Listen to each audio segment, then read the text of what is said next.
you have desire, determination, and persistence, perhaps becoming an entrepreneur is for you. As a Toastmaster, I can relate to Tim's. Don't confront the camera. Tim Ricke is providing a speech from the Inspire with Our Content, from the basic manual. Please welcome Toastmaster Tim Ricke with the speech, Entrepreneurs from Little or Nothing to Success.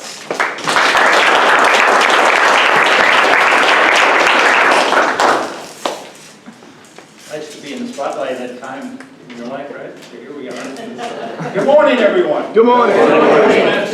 Yes? How many of you out there would like to be an entrepreneur? Can I see a show of hands? Okay.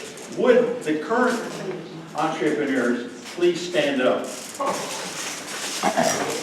Is this interesting? You can have your seat. Thank you. I think the obvious thing should be that 3 Tims in here are entrepreneurs. Right? That's tremendous. You can speak next week, right? If you so desire to be an entrepreneur, to own your own business, are you willing to pay the price it takes? First of all, everybody thinks that it takes a lot of money to start a business. It does not. You can start with nothing and find the money, and it'll come to you if your dream is big enough. I'm going to talk about 4 different individuals here that will give you a good example. The first one is named, I'm not going to give you, but he started in a barn because there were no garages. And he worked for Thomas Edison in an illumination factory assembling light bulbs. And he's building this car in this shed. The biggest problem he had was he forgot that you've got to take down the wall now to get it out of the building. Well, Henry Ford, as we know, struggled. He went through 3 bankruptcies, trouble with his partners all the way through that, and then actually stopped by a consortium of people that owned the patent on the automobile. So he couldn't get started. He kept applying and applying and turned it down. Eventually he took him to court and he won. Therefore we have many manufacturers of cars today. But Henry got to the point in his life and he was so low down from what he was going through. He only had one shot. He was going to go through a race against the world champion race car driver in the world. And Henry Ford had never raced. Talk about guts. Does that take guts, right? Well, he did, and he won. And this brought him some fame, and then the money came, and eventually we know what Ford Motor Company has gone from. And there's so much more to that. The second one I want to talk about, he started in his garage. Then it went to the trunk of his car, and the first time he went to a meeting, he showed his new device, and no one in the room paid attention. They were in the same kind of business, trying to learn how to do it. Now, that's with Steve Jobs and Steve Wozniak from Apple Computer. And the reason it's called Apple Computer is because it comes before the other computer company at that time who made the little game. Anybody remember the name of that? Atari. No. Atari. It was Atari. But he took Apple Computer and he built it up, and then he introduced the Mac, and a year later he hired a guy from Pepsi to work for him. And the guy didn't want to come along, and Steve finally said to him, brilliant question, he said, do you want to continue your life making sugar water for kids, or do you want to do something that changes the world? And he joined Steve, and a year later he fired Steve. Get this, he fired the CEO, his new CEO fired him from the company. Steve sold all of his stock and put it in a thing called Next Computer.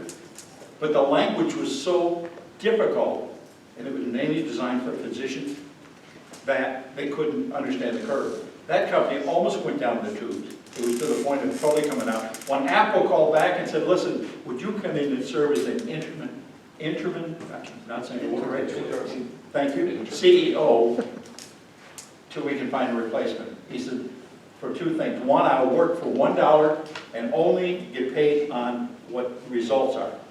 Hey, that's an okay. The other was, I have this operating system that I used for Next, it's not working. You have to use that system. And they said, well, yeah, we'll do that. Well, that is the Mac system today, Unix actually. It works very smoothly. If you've had a Mac, you know this.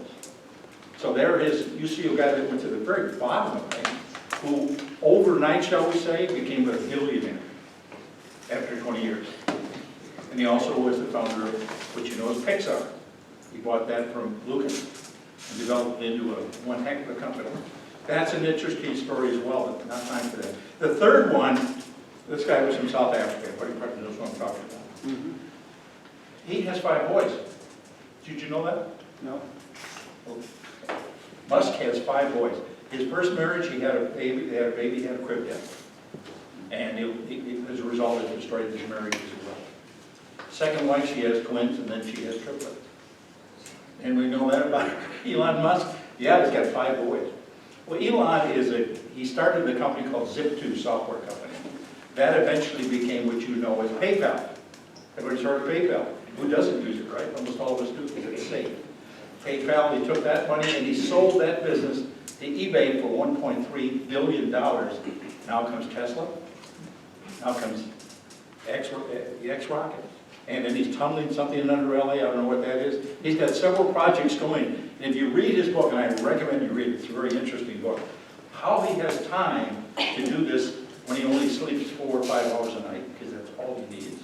But his mind is going 10-40. He's more time in the air than he is on the ground with all these companies he runs. So there's.